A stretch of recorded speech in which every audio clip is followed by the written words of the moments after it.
साथियों, आज कैबिनेट में प्रधानमंत्री श्री नरेंद्र मोदी जी की अध्यक्षता में ऐतिहासिक फैसले हुए।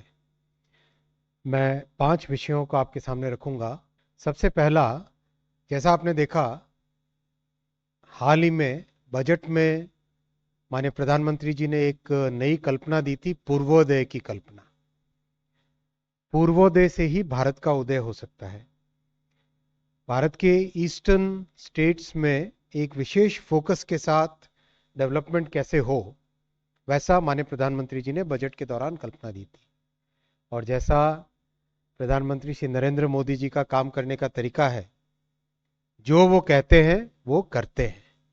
और आपने आज कैबिनेट में जो फैसले हुए हैं उससे स्पष्ट पता चलता है, उड़ीसा, बिहार, झारखंड, पश्चिम बंगाल, नॉर्थ ईस्ट और आंध्र प्रदेश के प्रति, पूरे के पूरे ईस्टर्न सेक्टर के प्रति जो प्रतिबद्धता है वो इससे क्लियरली दिखाई देती है। 8 बड़े रेलवे प्रोजेक्ट्स आज कैबिनेट में प्रधानमंत्री जी ने अप्रूव किए। इन 8 बड़े रेलवे प्रोजेक्ट्स से एस्पिरेशनल डिस्ट्रिक्ट्स, ट्राइबल बहुल क्षेत्र, आदिवासी बहुल क्षेत्र, इन सब को एक बहुत बड़ा डेवलपमेंट का माध्यम मिलेगा। इन 8 बड़े प्रोजेक्ट्स में 3 प्रोजेक्ट्स हैं उड़ीसा का जो सदर्न पोर्शन है और वेस्टर्न पोर्शन है उसके। Gunupur Therubali new line 73 kilometres, Junagarh Nabarangpur new line 116 kilometres, Malkangiri Pandurangapuram via Bhadrachalam new line 173 kilometres. इन तीनों प्रोजेक्ट्स को अगर आप देखेंगे तो वेस्टर्न उड़ीसा में कंप्लीट एक कॉरिडोर बनता है, वेस्टर्न उड़ीसा से साउथ उड़ीसा और आगे आंध्र प्रदेश और तेलंगाना को कनेक्ट करने वाला। और उस कॉरिडोर को और आगे देखें अगर हम, तो प्रैक्टिकली आसनसोल से लेके नीचे वारंगल तक कंप्लीट एक नया कॉरिडोर बनता है। इसका बहुत ही इकोनॉमिक इंपॉर्टेंस है, टूरिज्म के पॉइंट ऑफ व्यू से इंपॉर्टेंस है, एम्प्लॉयमेंट के पॉइंट ऑफ व्यू से इंपॉर्टेंस है, मिनरल सिक्योरिटी के पॉइंट ऑफ व्यू से इंपॉर्टेंस है इसकी, और एनर्जी सिक्योरिटी के पॉइंट ऑफ व्यू से इसकी इंपॉर्टेंस है। इसके मल्टीपल इफेक्ट है। कंप्लीट छत्तीसगढ़ को, झारखंड को, उड़ीसा को, इन तीनों राज्यों को ईस्ट कोस्ट के जो पोर्ट्स हैं उनसे कनेक्टिविटी मिलेगी। और यहां पे जो आदिवासी बहुल क्षेत्र है उसमें प्रोजेक्ट के दौरान एम्प्लॉयमेंट जनरेट होगा और प्रोजेक्ट कंप्लीट हो जाने के बाद में भी एम्प्लॉयमेंट जनरेट होगा, क्योंकि इकोनॉमिक एक्टिविटी बहुत बढ़ेगी। इसके बाद में जो 3 प्रोजेक्ट है वो नॉर्दर्न उड़ीसा के मयूरभंज और केउंझर, इन दोनों जिलों, जो दोनों के दोनों आदिवासी बहुल क्षेत्र है, इसमें बादाम पहाड़ केउंझर न्यू लाइन 82 किलोमीटर्स की, बांगरी पोसी गोरू महिसाणी न्यू लाइन 85 किलोमीटर्स और बुरामुरा चाकुलिया न्यू लाइन 59.9 यानी 60 किलोमीटर्स। ये तीनों प्रोजेक्ट्स कंप्लीट नॉर्थ ईस्ट यानी बंगाल, झारखंड, बिहार और नॉर्थ ईस्ट के स्टेट्स, इन तीनों को एक कॉरिडोर प्रोवाइड करेंगे जिससे कि ईस्ट कोस्ट के पोर्ट्स पे उनका सामान आ सके और ईस्ट कोस्ट के पोर्ट्स से उनके जरूरत की चीजें एरियाज में जा सके। कंप्लीटली ट्राइबल पॉपुलेशन वाले इन जिलों में इन प्रोजेक्ट से बहुत अच्छा इकोनॉमिक डेवलपमेंट होगा। और इसका अगर आप देखें तो मयूरभंज में सिमलीपाल का जो रिजर्व फॉरेस्ट है, टाइगर रिजर्व है, वो दुनिया की एक बहुत ही अनूठी मिसाल है। वैसे ही कोरापुट में जो कॉफ़ी है, कोरापुट कॉफ़ी, वो अपने आप में एक बहुत बड़ी एक मिसाल बन रही है। इन सब को ध्यान में रखते हुए ये प्रोजेक्ट उड़ीसा के अंदर आए हैं। इसके बाद में एक बहुत ही इंपॉर्टेंट प्रोजेक्ट है जो झारखंड और बिहार को गंगा जी के ऊपर एक नया ब्रिज लेके, रेलवे का उस ब्रिज को लेके जोड़ता है। वो प्रोजेक्ट है विक्रमशिला से कटारिया न्यू लाइन। ये लाइन तो 26 किलोमीटर्स है, लेकिन इस पे गंगा जी पे एक बड़ा ब्रिज डबल लाइन का बनेगा जिसमें 2549 करोड़ रुपीस का इन्वेस्टमेंट आएगा। गंगा जी पे अभी जो ब्रिजेस हैं वो हाईली ओवर सैचुरेटेड है, उसकी कैपेसिटी और बढ़ाने की जरूरत है।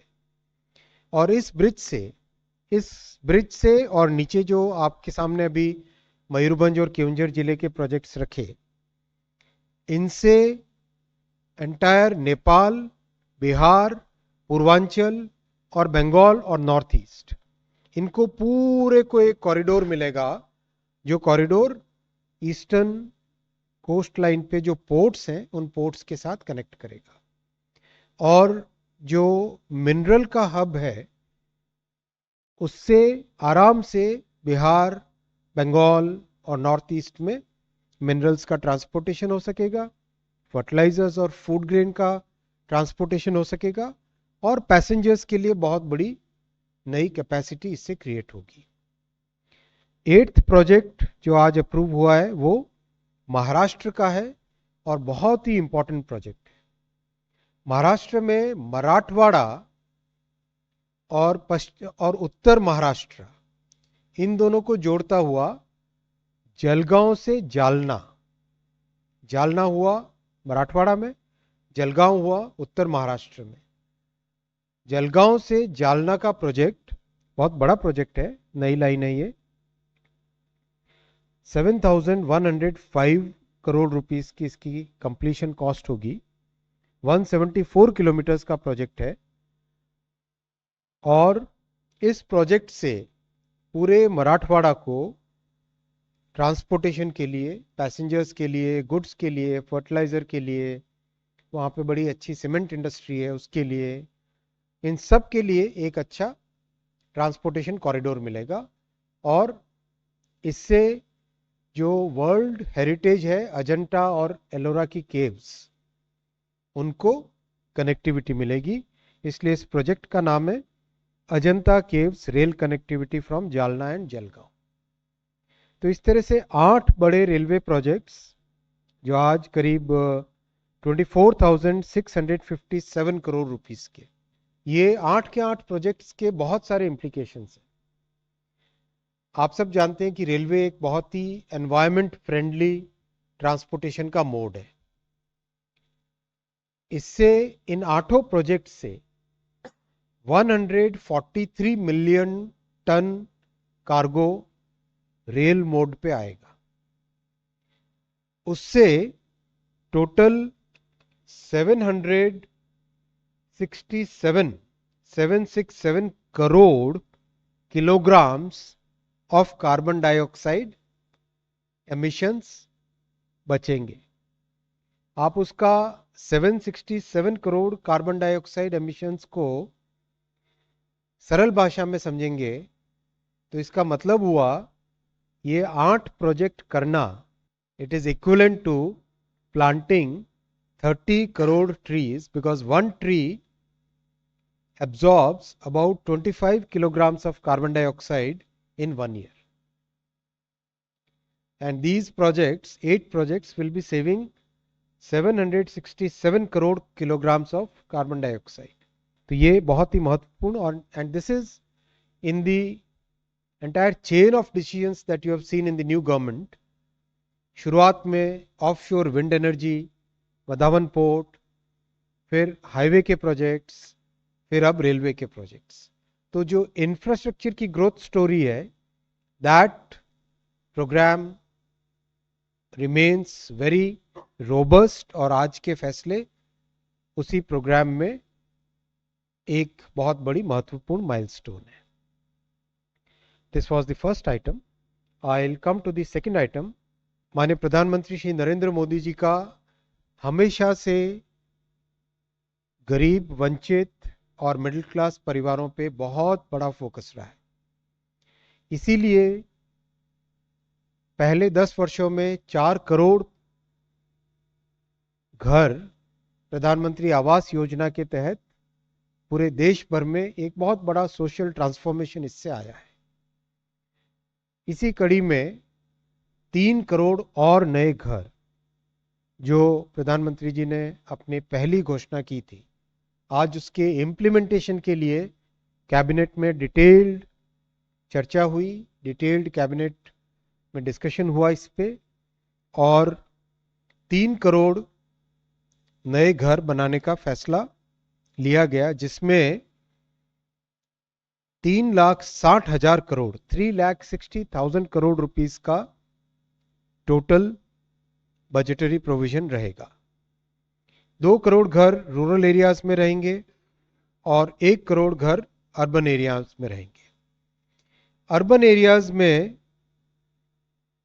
एक बहुत इंपॉर्टेंट फैसला पीएम आवास योजना में लिया गया है, वो है कि हमारे ग्रामीण क्षेत्रों से बेटियां, बहनें आजकल कई शहरों में काम करने के लिए जब आती हैं, जैसे आपने देखा होगा मोबाइल फोन के प्रोडक्शन में मैक्सिमम एम्प्लॉयमेंट विमेन एम्प्लॉयमेंट है, उनके लिए, सबके लिए वर्किंग वुमेन्स हॉस्टल की व्यवस्था इसमें की गई।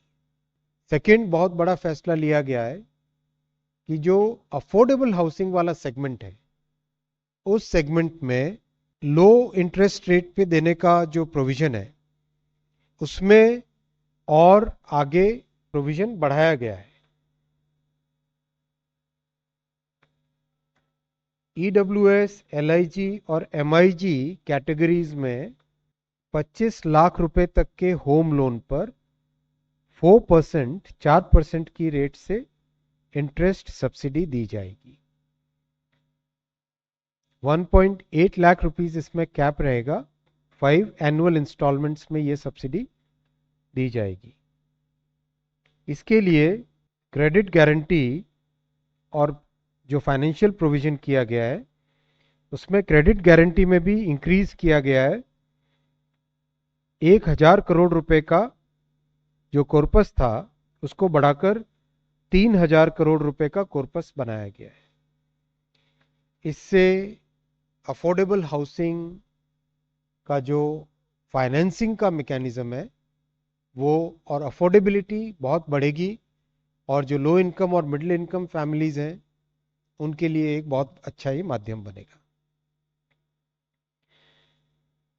मैं साथियों आपके साथ ये शेयर करना चाहूँगा, कई ग्रामीण क्षेत्रों में मैंने स्वयं जाके देखा है और आप भी जाके देखिए, पक्का घर जब बनता है तो उस पूरी फैमिली में एक ट्रांसफॉर्मेशन आता है। और ये केवल घर नहीं है, घर के साथ कई सारी बुनियादी सुविधाएं दी जा रही है। वाटर कनेक्शन, बिजली का कनेक्शन, गैस का कनेक्शन, एक तरीके से लाइफ में एक इतना बड़ा परिवर्तन आए, वो पीएम आवास योजना का उद्देश्य है। और इसको आगे बढ़ा के अगले 5 वर्षों में 3 करोड़ और घर बनाए जाएंगे। और मैं आपको ये भी कहना चाहूँगा, विश्व में इतनी बड़ी इंक्लूसिव ग्रोथ का बहुत कम एग्जाम्पल्स हैं।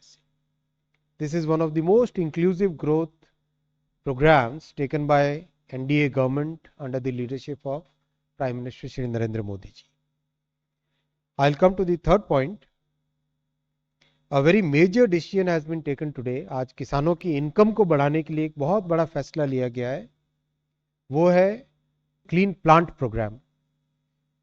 इसमें हॉर्टिकल्चर के जो प्लांटेशंस होते हैं, हॉर्टिकल्चर अच्छी इनकम देने वाला एक मेजर सोर्स ऑफ इनकम है किसानों के लिए। इसमें जो सबसे बड़ी प्रॉब्लम आती थी वो होता था कि जो प्लांट्स हैं, उन प्लांट्स में वायरस का इन्फेक्शन बहुत रहता था, प्रोडक्टिविटी कम हो जाती थी, क्वालिटी में डिफेक्ट आ जाता था, एक्सपोर्ट के लिए दिक्कत होती थी, और मार्केट में प्राइस उसका प्रॉब्लमेटिक रहता था। उसको, उस रूट कॉज को, उस मूल प्रॉब्लम को सॉल्व करने के लिए ये प्रोग्राम आज कैबिनेट में प्रधानमंत्री श्री नरेंद्र मोदी जी ने अप्रूव किया है। इसके अंतर्गत 9 इंस्टीट्यूशंस को क्लीन प्लांट सेंटर्स के रूप में विकसित किया जाएगा और 75 नर्सरीज जो कि क्लीन मदर प्लांटिंग मटेरियल के रेप्लिकेशन के लिए तैयार की जाएगी। आप अगर इसको साधारण भाषा में समझें तो एक तरीके से जितने फ्रूट्स और हॉर्टिकल्चर के दूसरे प्लांट्स हैं, बनाना, ऑरेंज, संतरा, चीकू, कई तरह के अंजीर, कई तरह के जो प्लांट्स हैं, इसमें इस प्रोग्राम के बाद में प्रोडक्टिविटी में और क्वालिटी में बहुत बड़ा इंप्रूवमेंट आएगा। आपको ये जानकर आश्चर्य होगा कि हॉर्टिकल्चर के प्रोडक्ट्स का एक्सपोर्ट गत 10 वर्षों में बढ़ के करीब 50,000 करोड़ रुपए से ज्यादा का हो चुका है। किसानों के लिए अच्छी इनकम का सोर्स है, अच्छा न्यूट्रिशन का सोर्स है सिटीजन्स के लिए, और इसमें किसान के लिए एक डाइवर्सिफिकेशन होता है। क्रॉप के डाइवर्सिफिकेशन से रिस्क रिड्यूस होती है। इसीलिए इस प्रोग्राम को, इस महत्वपूर्ण प्रोग्राम को, और इसमें बहुत साइंटिफिक थॉट है। आप इसको भी अगर देखें तो बजट में बहुत क्लियरली एक साइंटिफिक वे में रिसर्च करके किसानों के इनपुट्स को बेटर क्वालिटी का कैसा बनाएं, इनपुट्स को हायर प्रोडक्टिविटी वाला कैसा बनाएं, वो सब बजट में घोषणा की गई थी। और जैसा मैंने पहले कहा, प्रधानमंत्री श्री नरेंद्र मोदी जी जो कहते हैं वो करते हैं और जल्दी से करते हैं। अभी बजट में घोषणा हुई थी और अभी प्रोग्राम्स आगे इम्प्लीमेंटेशन के लेवल पे आ गए। इसमें क्लीन प्लांट प्रोग्राम में 1766 करोड़ रुपीस का इन्वेस्टमेंट होगा। I will come to the fourth point. आप सब जानते हैं साथियों, आत्मनिर्भर भारत की और एनवायरमेंट फ्रेंडली लाइफस्टाइल में एक बहुत बड़ा रोल है एथेनॉल का। पिछले 10 वर्षों में एथेनॉल ब्लेंडिंग का एक बहुत एम्बिशियस प्रोग्राम लिया गया है और उसमें जो रिजल्ट्स आए हैं वो रिजल्ट्स अमेजिंग रिजल्ट्स हैं। 10 वर्ष पहले जहां 1.5% एथेनॉल ब्लेंडिंग होती थी, that figure has already reached 16% इन जुलाई 2024। इस बहुत बड़ी सक्सेस पे बिल्डअप करते हुए एथेनॉल का जो प्रोग्राम है, जो बायोमास से एथेनॉल बनाने का काम है, उस प्रोग्राम का नाम है पीएम जीवन। इस पीएम जीवन कार्यक्रम को, प्रोग्राम को और 5 साल के लिए आगे बढ़ाया जा रहा है और इसमें 1969 करोड़ रुपए का इन्वेस्टमेंट और किया जाएगा। इसका बहुत लॉन्ग टर्म इम्पैक्ट रहेगा देश पे, एनवायरमेंटली सस्टेनेबल फ्यूल, और इसमें आगे एयरक्राफ्ट का जो एटीएफ है, एविएशन टर्बाइन फ्यूल, उसमें भी एथेनॉल ब्लेंडिंग का प्रोग्राम हाथ में लिया गया है, उसको भी आगे बढ़ाया जाएगा। ये 4 बड़े फैसले थे साथियों। और मैं लास्ट में एक बहुत ही महत्वपूर्ण चर्चा हुई कैबिनेट में, उसके बारे में आपको ब्रीफ करना चाहूँगा। अभी जो हाल ही में माननीय सुप्रीम कोर्ट ने आरक्षण के विषय पर एक जजमेंट दिया है। इस जजमेंट ने, सुप्रीम कोर्ट ने एससी और एसटी के रिजर्वेशन के विषय में कुछ सुझाव दिए। आज माननीय प्रधानमंत्री जी की अध्यक्षता में कैबिनेट में इस विषय पर विस्तृत चर्चा हुई है। एनडीए सरकार बाबा साहेब अंबेडकर जी के बनाए संविधान के प्रावधानों के प्रति प्रतिबद्ध है, संकल्पबद्ध है। बाबा साहेब अंबेडकर जी के संविधान के अनुसार एससी और एसटी के रिजर्वेशन में क्रीमी लेयर का कोई प्रावधान नहीं है। कैबिनेट का सुविचारित मत है, वेल थॉट थ्रू डिसीजन है कि बाबा साहेब अंबेडकर के संविधान के अनुसार ही एससी और एसटी का रिजर्वेशन की व्यवस्था होनी चाहिए। ये साथियों 5 बड़े फैसले आपके सामने रखे।